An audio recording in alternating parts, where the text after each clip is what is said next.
Skin care എന്ന് പറയുന്ന സംഭവമില്ലേ, ഇത് സ്കിന്നിന് എന്തെങ്കിലും പ്രശ്നമുള്ളപ്പോൾ മാത്രം ചെയ്യേണ്ട കാര്യമാണ്. ആക്ച്വലി അല്ല.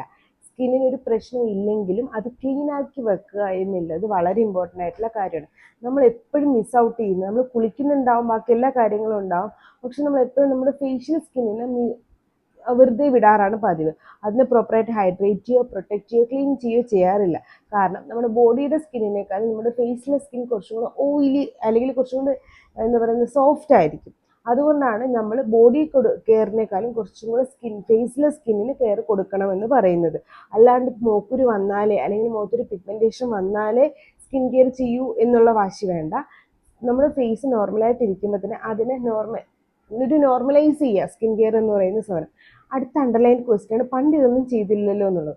പണ്ട് നമുക്കിപ്പോൾ അറിവില്ലല്ലോ ഇതൊക്കെ ചെയ്യണം എന്നുള്ളത്. ഇപ്പം നമുക്ക് അറിയാം ഇതൊക്കെ ചെയ്ത് കഴിഞ്ഞാൽ എന്തൊക്കെ ബെനിഫിറ്റ് കിട്ടും. അപ്പം പണ്ടത്തെ കാര്യം വിട്ടേരെ, ഇപ്പം നമുക്ക് അതിൻ്റെ സോഴ്സ് ഉണ്ട്, റിസോഴ്സ് ഉണ്ട്. അപ്പോൾ അത് നമുക്ക് ചെയ്യാമല്ലോ. പിന്നെ ഡോട്ട് നെയിൽ കൺവെർസിലേക്ക് ഇതുപോലത്തെ skin care and hair care വീഡിയോക്ക് ഫോളോ ചെയ്യാനും മറക്കണ്ട. ടാറ്റ.